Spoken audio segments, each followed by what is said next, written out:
Hello, everyone, and welcome to my podcast, Don't Get a Therapist Yet. And today I am extremely excited about my very special guest. Her name is Lisa Quait, and she is the Real Woman Coach. So, a very warm welcome to you, Lisa. And that's a very intriguing title you have. Can you tell us a little bit more about yourself and what that actual title means? Sure, absolutely. So I became the Real Woman Coach a couple of years ago. I started my coaching journey sort of around, I was heading towards midlife, and I've been working in the commercial property world, in the corporate world for many, many years. I've sort of run businesses myself. I'm pretty entrepreneurial. But nearing midlife and going through my perimenopausal stages really had a massive effect on me. And I kind of thought, instead of it taking over me, I wanted to grab hold of myself and look at my life and think, hold on a minute. I've worked for other people before. I've set up other businesses for other people before. I want to do something for myself. And I was coaching and mentoring people within my business world. And I started to sort of veer towards the coaching rather than the mentoring, which is where my passion lies. And 2 years ago, I created the Real Woman Coach because I feel that I'm a real woman and the women I speak to are real women and we have real conversations. And through being the Real Women Coach, I've also set up a podcast called Real Women's Stories, which is all about sharing our stories because it doesn't matter where you are from, whatever journey we've got, whatever story we have, we tend to have the same challenges through our lives. It just comes out in a different way. So I have a podcast called Real Women's Stories. I guest interview, and then I do a coaching episode midweek. So I give people very high level coaching. For those of you who don't know what coaching is, you can kind of have a bit of a taster. And my coaching really is helping women nearing midlife or in midlife. So you want to make a change, you feel stuck, life has just suddenly you caught up with you. You look back and you think, God, I've just been doing stuff for everyone else. I haven't been doing stuff for me. Like, what's going to happen the rest of my life? So, midlife is an evolution. It's certainly not a crisis. You can get through the menopause. There are lots of menopause coaches out there now who can help you. And then my job really is to help you along your next chapter of your life, the decade, where you can really take all of your life skills and all of your learnings, wipe the slate clean of the sort of, the misconceptions of our beliefs that we've created and the narrative that we create in our head, and think, you know what, I am a good person. I've done a lot of good stuff. Let's just kind of move forward and live the rest of our lives with real purpose, with real purpose. So that's me in a nutshell. And I love the title Real Women. To me, one of my values, I think, is sort of, being authentic, open, honest, and celebrating women, even if they're sort of like, peri or postmenopause or, so what? It's sort of a time where people can actually sort of evolve and develop themselves and move forward as well. So I just love that title. It just says it all, isn't it? Just being real, true, authentic self. So it's a great, great title. And it sounds like you've got massive, massive experience. So thank you for that, Lisa. And something perhaps people don't know about you, which I think is a really lots of interesting things about you. But one thing is, tell us a little bit about your journey, your bodybuilding journey, because I think people don't know about that, and I'd be really interested to hear it more about that. Thank you. Yes, that actually started because I had lots of issues with my body. I was very self-conscious when I was growing up. I was, for anybody who doesn't know me, I'm only 5 foot. I'm really diddy. I'm short. And I was always the short, curvy girl out of all my friends, like everyone when we were growing up. And that stuck with me as I went through my life. And I'd always been into my fitness because I thought if I'm fit and I'm healthy, I'm going to lose weight. And weight was a big thing for me and how I looked. And I stumbled across bodybuilding through a gym it was a local gym. And I started going to this gym, and all these girls were all like prancing around in these bikinis, and they were all on these special diets with their prep boxes, and it was all glitz and glamour. And I was like, wouldn't that be really cool if I could get on stage in a bikini? Wouldn't that change me inside? Because that would empower me. That was, I think, the start of me starting to believe in myself, which when I look back, I see that. And my husband always says to me, like, I never thought in a million years you would be up there in a beautiful bikini, walking around in high heel shoes. You know, I was always the one falling over in heels, tripping up. But yeah, I just went on this journey with myself, and you know, bodybuilding, it's hard. It's not an easy task. It envelopes your life. You live, eat, and breathe, prep boxes, weighing your food, getting in the gym. And I did it for the experience and for the confidence. And it did trigger me. I'm not going to lie. There were points of it that triggered me because I wasn't allowed to compete in the competitions I wanted to when I first did my first competition because I apparently had too much cellulite. And my coach at the time, after I'd prepped for like 25 weeks, said, "No, I'm really sorry, but you know, the judges will basically not even look at you." And I that hurt. That hurt a lot. But I turned around and said, "Well, I want to do a show because I've worked really hard, and this for me wasn't about the judges. It was for me. It was about doing this for myself." So I was able to do a competition, and I won. I came fifth in the Fit Mums competition in the Fit Mums category. To the point where, you know, I had my kids and my husband in the audience, and I thought, oh, I haven't won anything. And you're backstage, and there's hundreds and hundreds of girls and guys. It was a St Albans arena, I remember. And I was so thirsty, and you're not allowed to drink because they really strip you back. So I was like, oh, I'm not going to win. And I literally had a sip of water, and someone went, "Lisa, they called your name." And I was like, "What?" They were like, "If they called your name." So I'm like, "Oh my God, I drunk this water." And you only I would know, but you can see a little bulge where because you have to literally suck all of your skin into your muscles so that you look very, very defined. And I would say, listen, anyone who would want to go into bodybuilding, I believe in the work towards the competitions, but when you get to compete, it is a very, very different beast, I will say. The last few weeks really do take it out of you mentally, physically. So, you know, I worry about the younger generation sort of doing that and getting into that. What it gave me was confidence. What it gave me was the ability to believe in myself and to be a strong woman because I wasn't necessarily lifting heavy. And that's where people think, oh, you're lifting these like 20, like 50 kilo weights. You're not. During COVID, I was training with some coaches and I decided to do a photo shoot. So it's almost like if you want to get into bodybuilding, if you want to do a competition, a lot of people do the photo shoot first to see what it's like. So before I was 50, I wanted to do it was my last hurrah. And I learned how to lift weights on my own. I didn't have a trainer. Wow. And my life was that, you know, I built a gym in my garden, in my garage, and I used to be in there a lot of times. But that was my safe space. And where I want to link this to, because I know that Yeah. your podcast is about therapy, that was my therapy. Mm.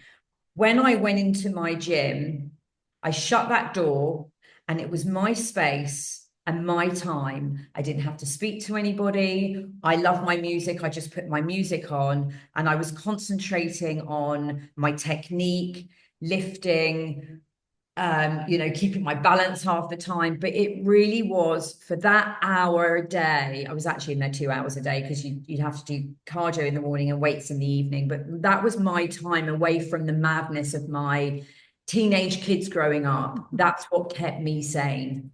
Mm. And it's such an amazing story, and I think it takes an awful lot of discipline to get to that sort of level.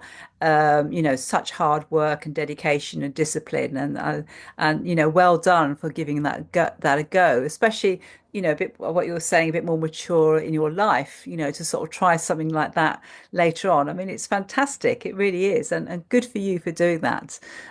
Are you still doing it a little bit now? Do you still sort of keep it up or have things Oh, changed? not really. I think working in the podcast is kind of consumed me for the last I think the podcast has taken up my time that I probably would have spent in the gym, but I'm doing something that I love and that I've got a passion for, and I want to try something new. I'm now 51. I was 41 when I was bodybuilding. As I said, I did my photo shoot just before I turned 50, and that was my last hurrah. Really, it was kind of like, I can't sustain this anymore. I need to have a different direction in life, and that's okay. By the Yeah, way, it's all right. We don't have to absolutely. be on that Mm. trajectory. Things change. It's like our goals change. Mm.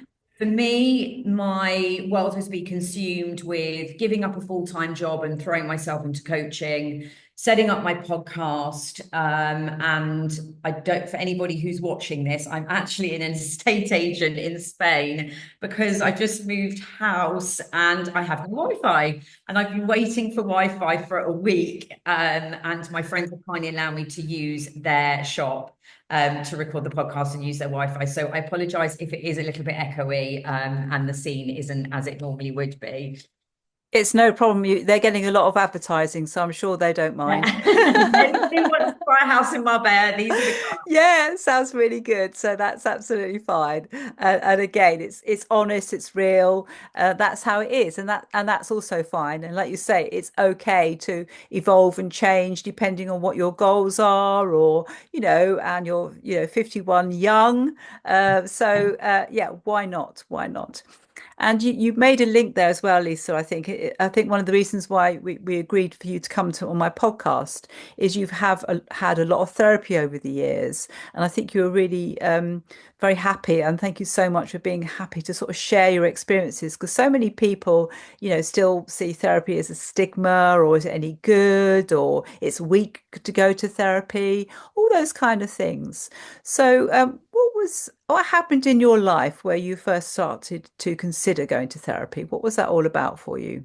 I was 21 years old Hmm. and I had a lot of problems going on internally. And I had a condition, I had terrible IBS, and I had some medical issues associated to that. And I was having to have operations.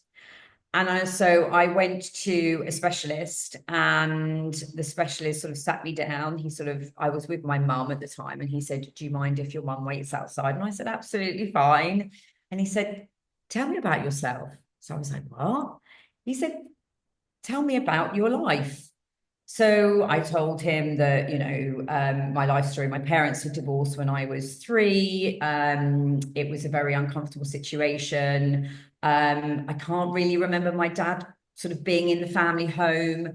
I used to live at my grandparents at the weekends. My mum and dad are subsequently very, very good friends now, but at the time it was a very toxic divorce that they went through, and I was seriously affected by that. I also had other sort of traumatic situations that had happened to me.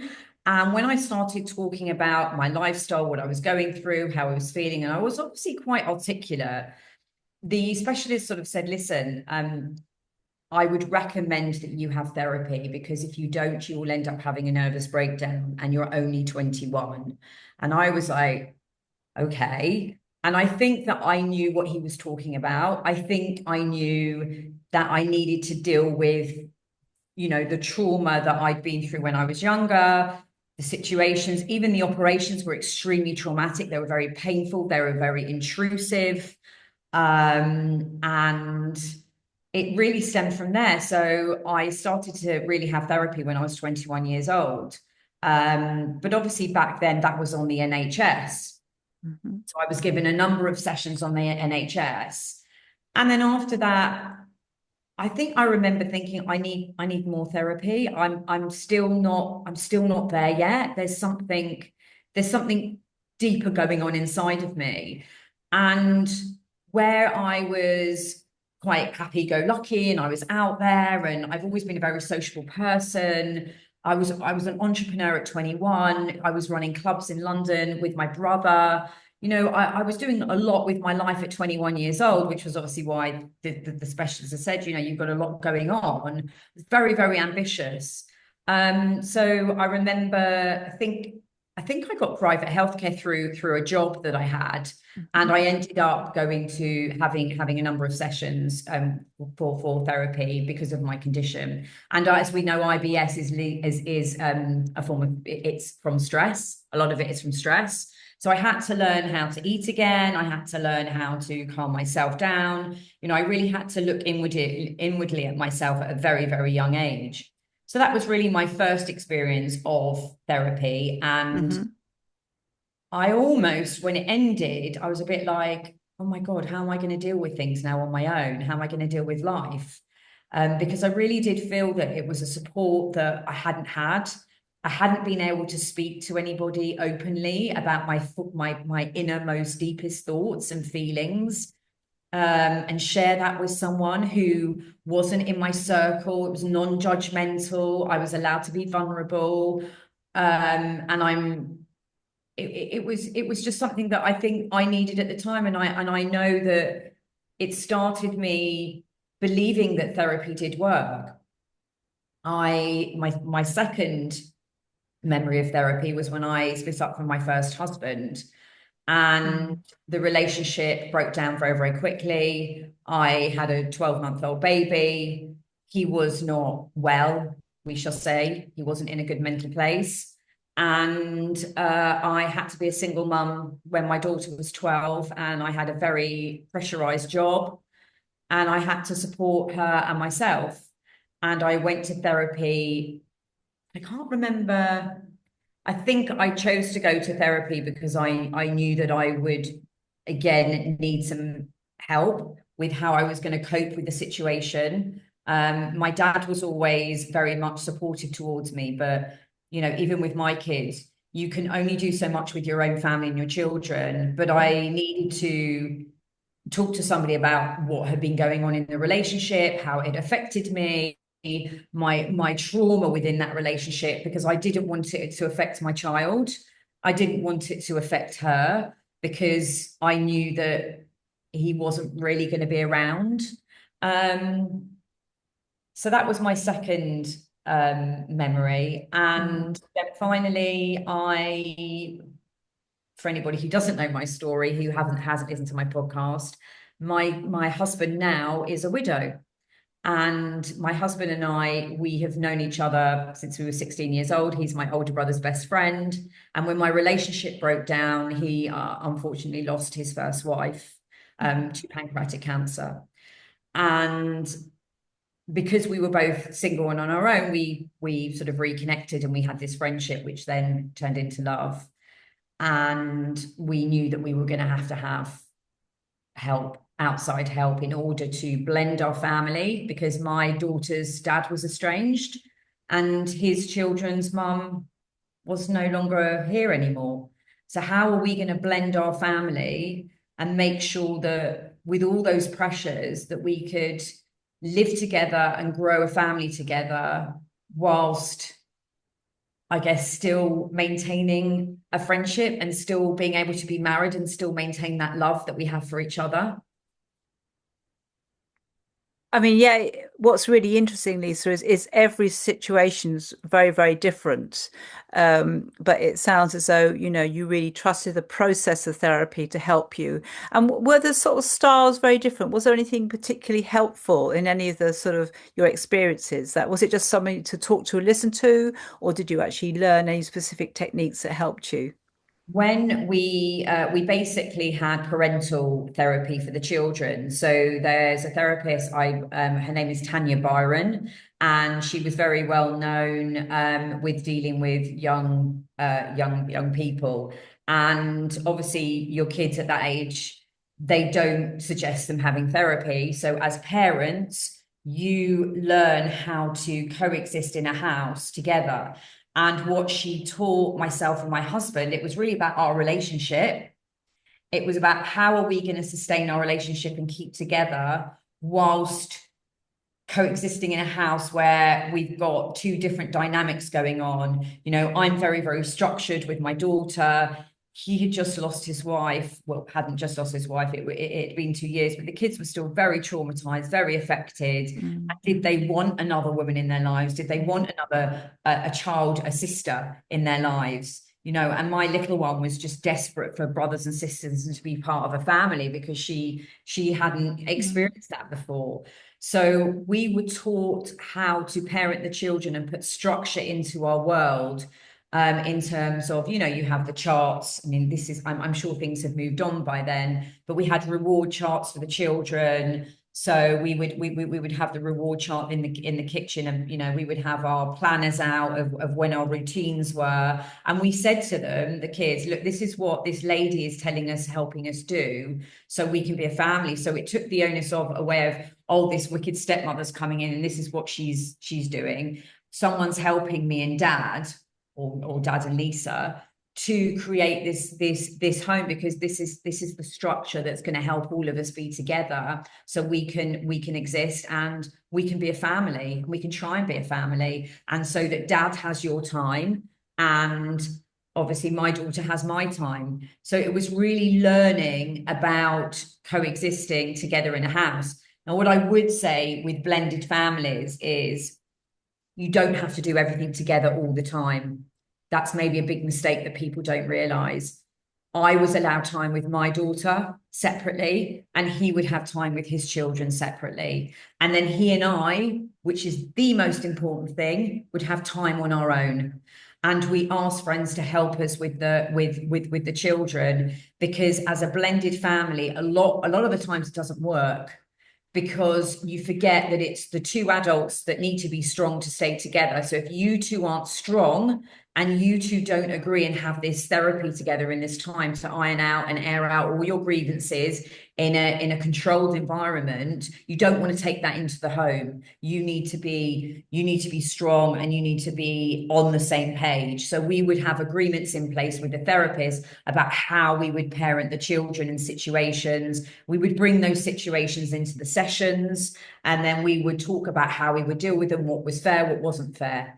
And I remember that she always said, you know, for me, because I was always, women hold up the family and they're the kind of leaders in the home. I don't care what any man says, that pretty much is the way things work.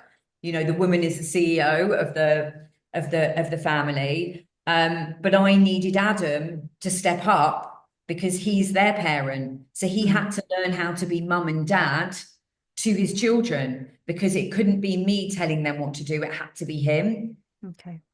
Mm. It sounds as though it was very useful and also very practical as well. Some sort of very clear structure and boundaries there, which real sort of, helpful content for you to navigate through. And that's really good to hear that, therapy can be very different. And in that situation, it seemed quite sort of skills based. And again, about setting clear boundaries around both of your children's needs at the time. And so, yeah, very, very useful. And obviously, you went to somebody who was very specialized in that area, which is obviously another important factor, somebody who actually knows what they're talking about in that specific area where you needed help. So, yeah, very, very positive. Yeah. So that was your third therapy. What about going back to the first one? Because that was very different. You were very young, weren't you? It was very sort of like body orientated, the stress around IBS. What helped you there? What did you learn from that first experience for you, Lisa? Um, I have to think back now. I think it made me realize that I wasn't to blame, because I think when you're from a child who's from a divorced family, you tend to think, and even if it, you know it's not your fault, but it's like, why are mum and dad not together? And I'm a product of these two people, and yet they hate each other. So where does that leave me if I'm and I've always grown up and I'm very much sided towards my dad's. I've just a lot more, I look like my dad's side of the family. And I think all of that made me feel unwanted. Do you know what I mean? It was like, well, he's to blame, it's him. And then I felt like, well, are you pointing the finger at me as well? So it made me realize that I wasn't unwanted. It wasn't my fault. Life happens. And I remember saying to my mom, you know, she was like, we were having a conversation, and I just said, I've learned so much from you. I called them at that time mistakes, but now we know as adults they're wrong choices that we make. The choices that she made, I have seen them. I saw her go through them, and she, unfortunately, well, my mum's been married 3 times, so there wasn't just one divorce, there were 2 divorces. And that was pretty much, that took its toll on me, because my mum wasn't in a good place on her second divorce, and I was pretty much at times helping bring up my younger brother, because there were 7 years between us, and she was having to go out and earn money because we didn't have any money. So there was a lot that went on. I was almost like the mum in the family. I didn't, I felt like things were my fault. Um, I used to, I was always angry all the time at home. I wasn't happy at home, and I'd always try and be out all the time, and not be at home. And I think therapy stays with you. So what impact it had then is the initial impact. But then you go through your life and you realize, and when I made my wrong choices, what it does is it makes you realize they are just choices, and they're wrong choices. And the trauma that we go through, we just need to step back and just almost take those roses tinted glasses off and look at the situation for what it really is, and how can I move forward from this situation. So I'm not going to sit in it. And yes, I have been affected by it, and yes, there have been times where I was on antidepressants because I couldn't deal with situations, either with my children, when myself and Adam first got together, and also with my first husband, with situations that he'd put me through. But it made me realize there's a way out. There is a way out. You can deal with things. It's not your fault. Sometimes we just sort of drift through life and we take the wrong turn, but that doesn't necessarily mean that it's the end of everything. So it's about having the strength when you're at rock bottom to just go, let me just find that inner strength, because I did it when I was 21 and have had therapy before. I can do it again. It sounds as if, Lisa, you've kind of learnt to be kinder to yourself. You sort of learnt to sort of accept yourself more, to understand you had choices. It wasn't your fault as well, rather than feel, I think you said, earlier on, you felt as though it was your fault that your parents split up. And I'm curious, how much did the therapy go back to when you were 3, when it happened? And of course, when you're 3, it's very difficult to understand anything going on, isn't it? It's very difficult to, you've got no proper cognition at that age, have you? So did you go back to when you were 3? How did you process all that sort of it be I, feeling it was your fault? I was hanging on to a lot of stuff that had happened to me when I was a very young age. As I said, I went through some real traumatic experiences at a very young age.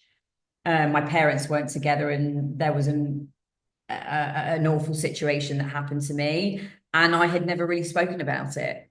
Mm. And when I did speak about it, because in my head I thought, I've made this up in my head, it hasn't really happened, this is just me.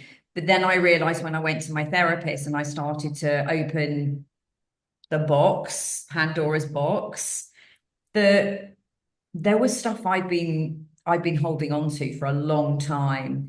And to be able to release that trauma that had happened to me was immense. Because again, when you go through trauma, what you do is you tend to blame yourself, Mm. like a divorce, any situation that happens. Oh, what if I done this differently? If I could have behaved differently, this wouldn't have happened. Well, who's to say it wouldn't have happened? It was a situation that happened, and I was in that situation, and I was very young, and I wasn't a grown woman. I wasn't even able to make choices at that age. But you hang on to those feelings and those thoughts and those emotions, and then what you do is it just stays in you. So when you have a situation, it can trigger you, but it's not necessarily the same situation, but those feelings are still there. And then what you do is you amplify those negative feelings or the anxiety or whatever it is inside of you, it amplifies. So by speaking to a therapist, I was able to, and you have to really trust your therapist as well, because you are telling them your deepest, darkest secrets. But what you have to remember is they're not there to pull you out. They're not there to judge you. They are there to help you vent everything that's happened so you can then put them away because you've spoken about them Mm. and you can move on with your life. Mm. And Lisa, I mean, again, one of my sayings, I think you have to be very brave to go to therapy because you really are addressing the issues. So for you to go 3 times just shows an amazing amount of bravery in your character. I'm just wondering, how did you get to trust your therapist? Was there anything that she did that helped that trust? I'm assuming it's a she that Yeah, made I you enabled saw. to. Um, I'm just trying to think. I think I was in such a desperate state. And when you're 21 and someone says, if you don't get some help now, I think his words were, I would strongly advise you to think about getting some help because if you don't, you will have a nervous breakdown. And for me, that was like, but I'm 21. That can't be right. And I'm quite intuitive as well. I knew it was time. I knew it was time. If I didn't deal with my demons then, and then once I started dealing with them, and once I saw that the work was helping me, and I felt like that when the world feels like it's just coming crashing down on you, but you know you've got that session coming up. It's just I can get through the next 2 weeks. If I can just get through the next 2 weeks to speak to someone, and a lot of therapy as well as coaching is that we do the talking, the client does the talking, the therapist is there to listen because I started finding solutions for myself. I started talking about things. Once I started talking, I just didn't want to stop. I Mm. just didn't want to stop because I'd held it in for so long and I knew that this was going to hold me back in my life. And I knew that I had a long, as I said, I didn't want it to hold me back and have barriers in my way. I did want to live my life. Mm. And that's a really good example, I think, of a great therapy session when you actually feel as though you're doing the talking, you're doing the processing, but not only that, you're actually finding out that you're answering your own problems as well. That's a really, really good thing, isn't it? Because you're just benefiting so much. And some people describe to me, Lisa, that after they've sort of shared their story and they feel it's processed, they often feel lighter. How did you feel once you sort of processed all this stuff? And you almost feel like a bit fuzzy, a bit like tingly. I'm talking about how I remember how I used to feel walking out of sessions. Sometimes I would feel quite emotional because you just laid your heart out on the table and you just told someone something. And I'm not saying you go in on your first session, by the way, because that's not how it works. I'm going to go back actually and answer your question. You asked me, how did I trust people? Mm, Because your therapist should build a rapport with you first. You don't walk in there and go, hi, my name's Lisa, and then you just spurt out everything that's happened to you. That's not how therapy works. Therapy works with building trust, and sometimes a therapist isn't right for you. mm, Sometimes you have to change therapists. yeah. I was very lucky. I think the one who I saw when I split up from my husband, I didn't go back to her. I didn't gel with her, but she did help me, but I didn't feel that she was my person. Yeah. But I do remember that the two therapists that I worked with for quite a while, they got me, they understood me. And I think as a therapist, now as I said, I'm not a therapist, I'm a coach. You do mirror your client, I think, because you have to find a connection somewhere with them. Um, and I just felt that they were easy to talk to, that I wasn't feeling judged. I could literally tell them anything and they were never going to sit there and go, you just said what? Mm, About who? you know? So it's, your first few sessions are really connecting with each other. And then once that connection is formed and you know that they're the right person for you, then you can start letting go of things. Mm. I think you make a really good point is that, when you first start the therapy, it might take a little while for the trust to build. But I suppose what you're looking for is somebody you can relate to, that you feel there's a connection with, a bit of rapport with, Mm. and you already start to get a sense that they're not there to judge you, they're there to help you. I mean, if they start sort of, going, what? You did what? That doesn't sound to me a very good response from a therapist. It's somebody who actually sort of really tries to help to understand what it was about you and what you went through as well, to sort of be there alongside you, and to sort of really be there, I think is the word I'm looking for, to support you in your distress. And thank goodness you had some good experiences. Was there any bad experiences, do you think? Is anything that you felt was very difficult or didn't help? I think the financial side of things didn't help at the time because um, when when you go to a therapist, it's a difficult decision to make. You have to be ready to dig deep and you're going to feel uncomfortable. Um, and I think when you're young, I was 21.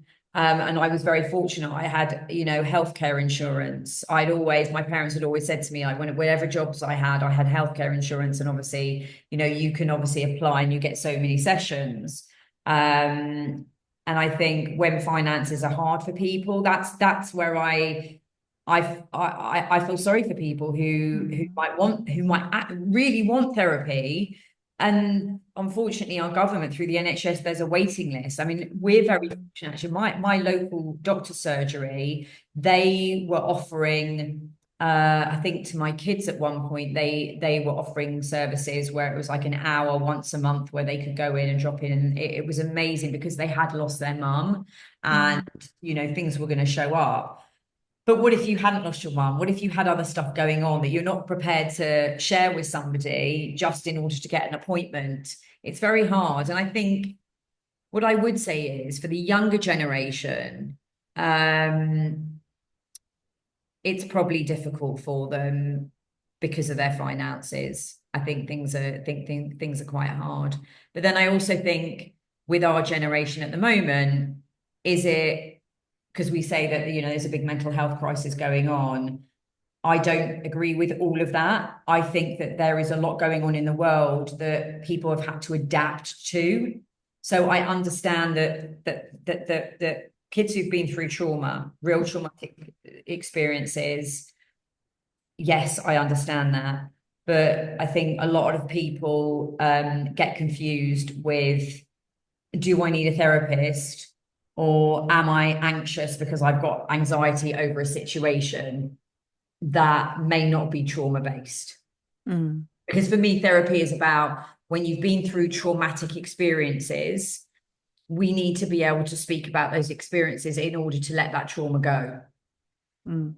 Absolutely. And I suppose my experience as a therapist is people might present with anxiety, and that can be sort of quite triggering, panic attacks and all kinds of things. You feel very, very scary, very out of control. You can actually think you can die if you're having a panic attack. So that in itself can be very distressing. But often there, deep down somewhere there's a trauma attached to it. So they might not present with the trauma, but if you by the time you come out, you almost sort of wait for the trauma to come out, and there'll be something there that will indicate a level of trauma. So yeah, I understand where you're coming from, Lisa. You're right. And trauma is really anything that is basically distressing to the person as well. Anything which is sort of where they feel very upset or very, they can't get rid of it in their head, basically. It sort of leads, keeps on recurring again and again and again. And I don't think people realize how therapy can help them as well. Sometimes people just carry these things for years, and don't get help. And then once they get help, they realize, well, why didn't I do it years ago? I could have been free of all this stuff. But they don't attend because it's too expensive, or they don't think it'll help, or they're too embarrassed, or they don't want to talk about it. So they sort of put up a barrier. So what is really good about your story is, you didn't put up a barrier. You went to get help, and it sounds like you've really benefited from all different kinds of the three therapies that you've had. 100%. And I don't think I could be a coach without having had therapy. Coaching is about looking forward. Therapy is about looking back, dealing with trauma. And then once you've dealt with that trauma and you feel that you're in a place where you feel like you want to move on, that's where coaching comes into play. And that's exactly how I live my life. A lot of the coaching, I've been able to be a coach because of my life experiences and all the journeys that I've been on and the challenges I've experienced. And I have, learned how to move on in my life. But I couldn't have done that had I not had therapy, because Mm. I coach women if I'm still hanging on to some traumas, right? Yeah. Or situation. And I always say whenever we start coaching, we do have to talk about whether or not somebody is in a trauma state still. Yeah. Because if someone's dealing with trauma, we can work side by side with a therapist as a coach, depending on what that trauma is. Mm. But with coaching, it's about moving forward with your life, making changes with your life. And if you're hanging on to trauma, it kind of prevents you from doing that. That's one of those barriers. So we'll always dig in deep and say, Mm. what are the things that are holding you back? Are there any barriers here? And if something comes up, we always say, have you been to a therapist? Have you dealt with that?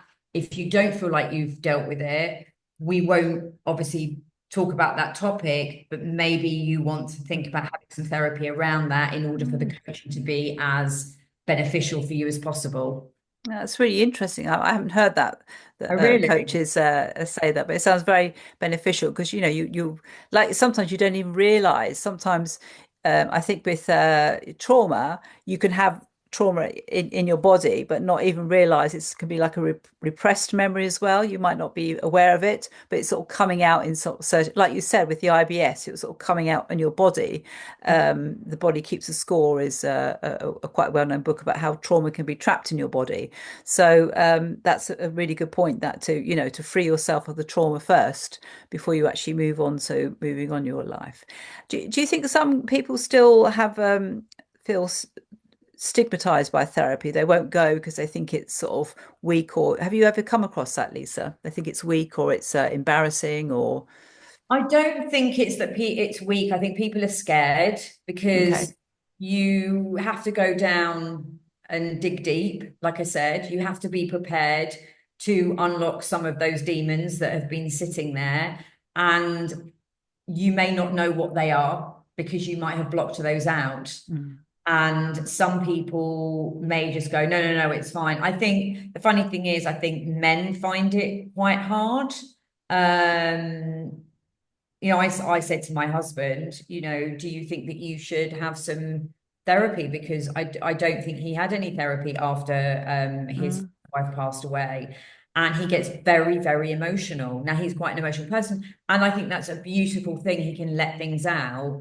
And I think he's dealt with it in that way. He's allowed himself to feel. But I remember when he first lost Joanne, when we were friends, he would sleep a lot. He would literally just shut his eyes and everything could be going on around him. And that was his escapism. Because I think it was his closing off of the world. And yeah, he's when he was nearing 50, he started dipping a little bit and feeling a bit down. And I just said to him, look, maybe you need to go and speak to somebody. Just have a chat, just have a confidant. I said, because look, I'm your wife, and that's great, but there might be times that I might drive you up the wall and you just want to vent to somebody as part of that discovery of yourself. And he chose not to. So, that's I think I think men find it maybe a little bit harder. It's almost like that male masculinity, or Yeah. I don't need to see a therapist. I don't need to see a therapist. I know obviously it's quite big in America. I think Americans are a lot more open to the idea, and they bring it into the workplace, therapy or coaching. Coaching's massive in America as well, because it's all about looking at ourselves, and often we don't take care of ourselves. Mhm. And it's a bit frightening to take care of ourselves. We're always so busy taking care of other people that we forget about ourselves. And that's where we find ourselves feeling a little bit lost and down. And it's like, oh God, I get to my life, a point in my life now where it's like, oh, who am I? Where am I? Why am I existing in this world? I've got another, what, 30 years? Is this what 30 years is going to look like? So I would say to anyone listening to this, if any of these conversations that you put out on your podcast, if it's got them thinking, just explore speaking to a therapist. Mm. Because the worst that happens is you sit in a place and you never change, and you sit holding on to those trauma, those demons, those things that have happened. And they may not be huge, but they may have affected you, and you may be just carrying that load on your back. If you try, just take that step forward, just make that phone call, say to your GP, look, I don't want to have antidepressants. I would just like to speak to a therapist, because that could be the absolute pinnacle point where your life changes. You can deal with your trauma, and then you can see a world in front of you. Mm. And that's such a good point, and I'm so pleased that you've wanted to be so open and share your journey, Lisa, because a lot of people have got preconceived ideas about therapy, or they again fear being judged, or fear being embarrassed, or fear being out of control, or crying as well. There's lots and lots of barriers there that people have to sort of come over with. But like you say, just sort of have a conversation. Start by, seeing how you feel about talking to this person as well. And the other thing I sort of encourage as well is, you don't have, like you said it a bit earlier on, you don't have to start with opening up your entire world straight away, bare all, and be completely fine. You can build it up as well.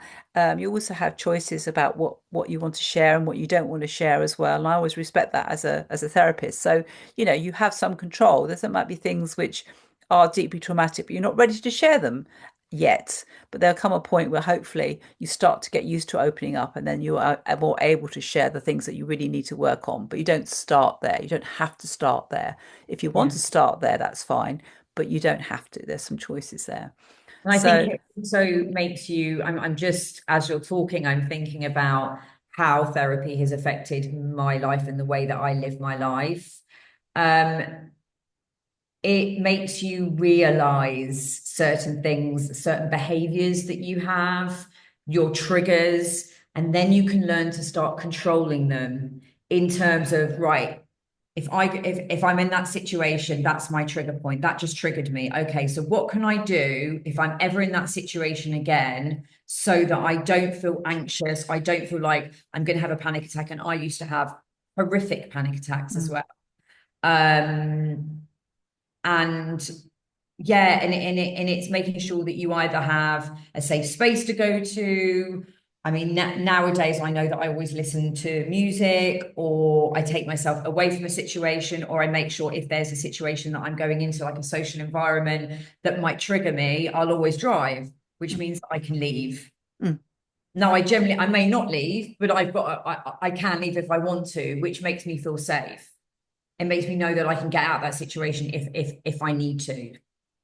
Absolutely. It sounds like you've learnt some tools to help you, which are sort of life-changing, where you actually feel as though, you can, like you say, you described earlier that your gym became your safe place, that became your therapy. And that's a fantastic example of how you've learnt to sort of, be your own therapist, really. You've learnt to self-soothe, you've learnt to, regulate your emotions, you've learnt sort of much more self-awareness and insight, so you're actually more able to cope with things. And it sounds as though you're doing fantastically well. You're doing so much now. You're so open. You're really living your life. And if you hadn't had the therapy, I'm just wondering whether you felt your life perhaps was more limited or more restricted. Do you think that, Lisa? I think that, yeah, and as I said, I couldn't be doing coaching now. I don't think I would have had the confidence to step up, because I had limiting beliefs for a long time. I think being coached, because as a coach, you're always coached.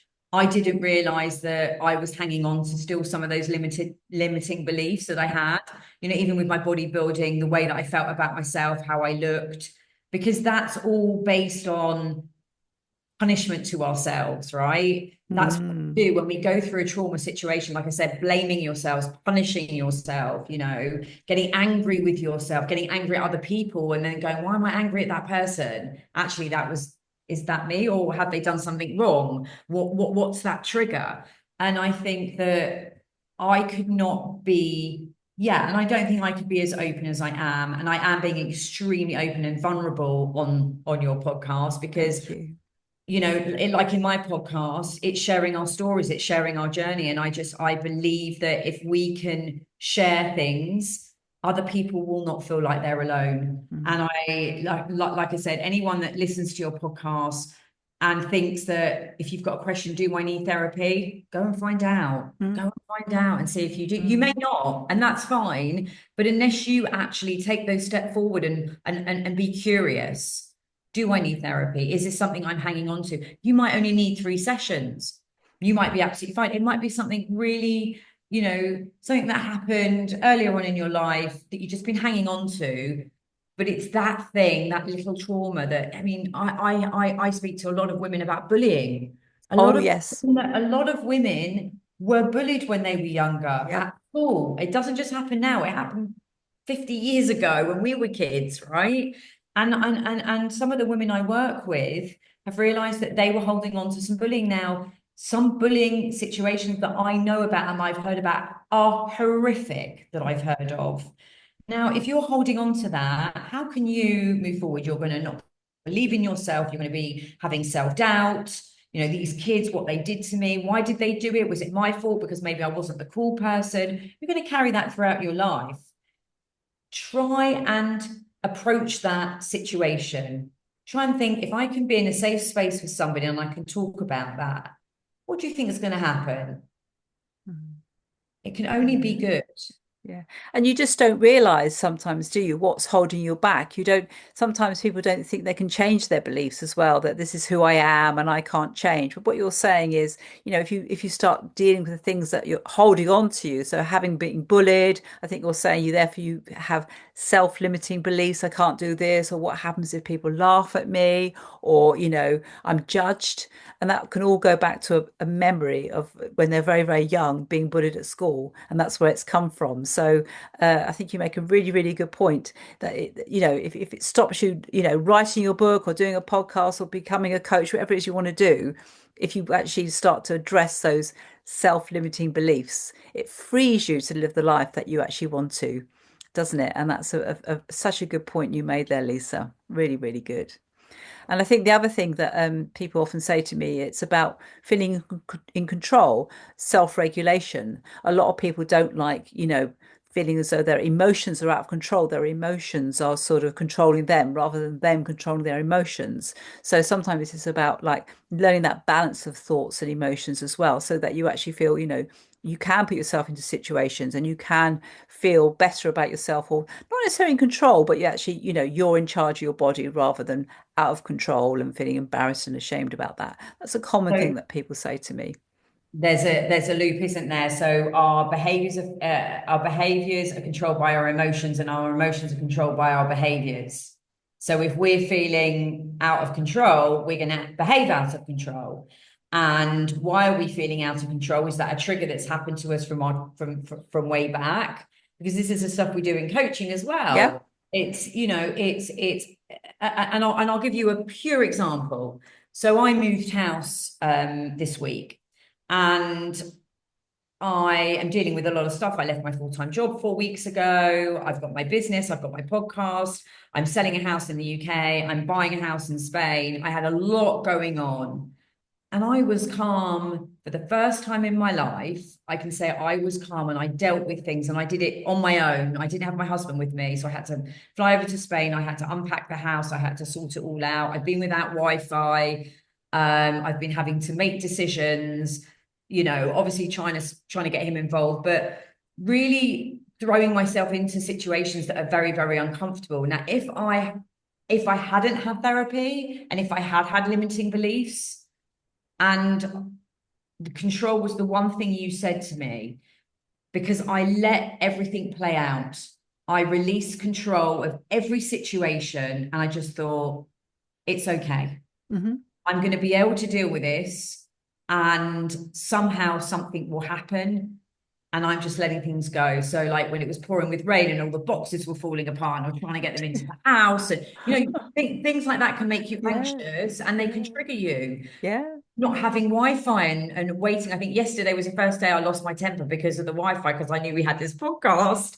But again, I didn't panic, did I? I messaged you and I No. said, don't worry, I found a solution. I'm borrowing my friend's shop, you know, 10 minutes up the road. I've driven up here. There's no parking around here. Got all my stuff up here, and it was fine. It was okay. Mm, It was okay because I released control and I thought the universe is just going to do its thing and I'm going to do my thing and I'm going to be relaxed about the whole situation.